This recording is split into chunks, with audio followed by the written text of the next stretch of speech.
when severe weather rolls through, with it usually comes the threat of power outages. Crews are out right now trying to restore power for some in central Texas today. And joining us this afternoon is Lisa Martin and Matt Mitchell with Austin Energy. First of all, thank you for being here, taking a time out of your schedule to be with us. Thank you for having us. So are crews still out there? What are they seeing now? And are there any outages currently? Yes, last we checked, there were about 250 outages still on the map.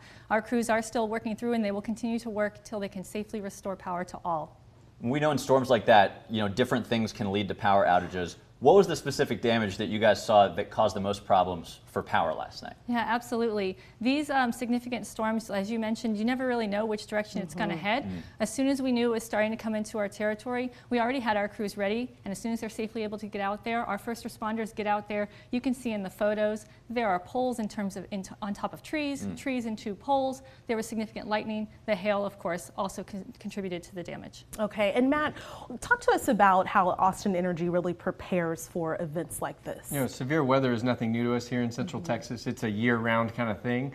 And Mother Nature can be a real grouch sometimes. She certainly was last night. So we make sure that we have our crews ready to go. We've got stand-ups, backups, make sure that we have all of our materials ready to go. And we've got a plan to execute that plan and make sure that we're able to quickly and safely respond to restoring that power for our customers. If we do see any additional weaker storms that pop up tonight, what are some things that folks at home should keep on hand if we do see a brief power outage again?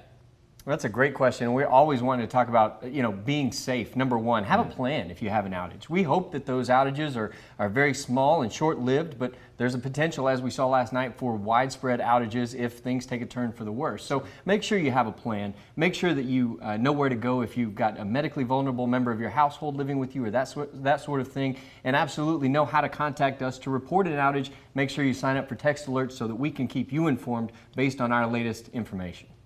And then also, how long do you anticipate that the crews will still be out there this afternoon into the evening?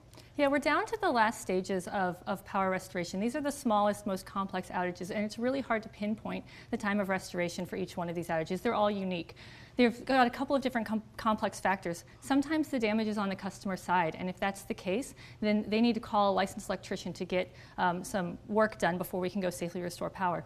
The other case is if it's on our side, and when we get our crews out there, it's the same amount of crews, it's the same amount of work for each outage, but they're only restoring maybe a single or a handful of customers at a time. So it takes time to get through all of those, but we'll continue to be out there and restore until everyone can be safely restored.